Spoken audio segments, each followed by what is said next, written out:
100-ലധികം ഗരുഡന്മാർ പറന്നെത്തിയതോടെ ആഘോഷമായി അരിയങ്കാവ് പൂരം.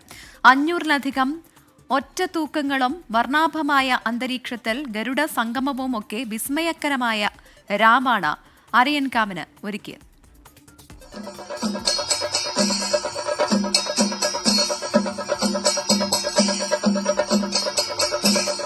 മീനമാസത്തിലെ പൂരനാൾ അരയങ്കാവുകാർക്ക് ദേശീയ ഉത്സവമാണ്. നാടിന്റെ വിവിധ ഭാഗങ്ങളിൽ നിന്നായി നൂറുകണക്കിന് ഗരുഡന്മാരാണ് അരയങ്കാവിലെ പൂരപ്പറമ്പിലേക്ക് ഒഴുകിയെത്തുന്നത്.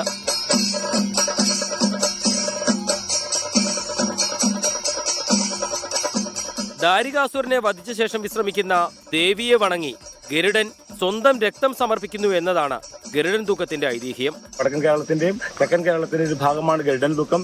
ഈ ഗരുഡൻ തൂക്കത്തിൽ ഏറ്റവും കൂടുതൽ തൂക്കം വരുന്ന ഒരു ക്ഷേത്രവും കൂടിയാണ് അരയങ്കാവിൽ അമ്പലം എന്ന് പറയുന്നത്. പരമ്പരാഗത രീതിയിലുള്ള തൂക്കച്ചാടുകളും ദീപാലങ്കാരങ്ങളും ആയിരക്കണക്കിന് ആളുകളുടെ അകമ്പടിയുമായി ആഘോഷമായാണ് ഗരുഡന്മാരുടെ വരവ്.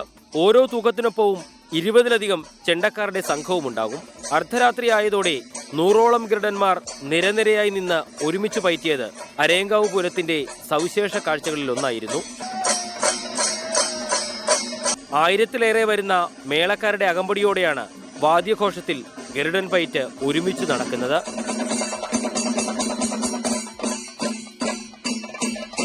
പുലർച്ചെ 4 മണിവരെ നടന്ന കൂട്ടപ്പയറ്റുകൾക്കും ഒറ്റത്തൂക്കങ്ങൾക്കും നടുവിൽ ഗരുഡൻ തൂക്കങ്ങളുടെ ചൂണ്ടകുത്തൽ നടന്നു.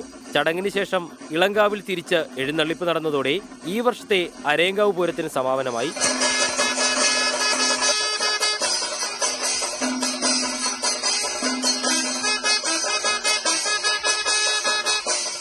അടുത്ത മീനമാസത്തിലെ പൂരം നാളിൽ ഇതിലും മികച്ച രീതിയിൽ അരയങ്കാവിൽ അണിനിരക്കാമെന്ന ആഗ്രഹത്തോടെ പൂരപ്രേമികളും ഗരുഡന്മാരും വിടവാങ്ങി.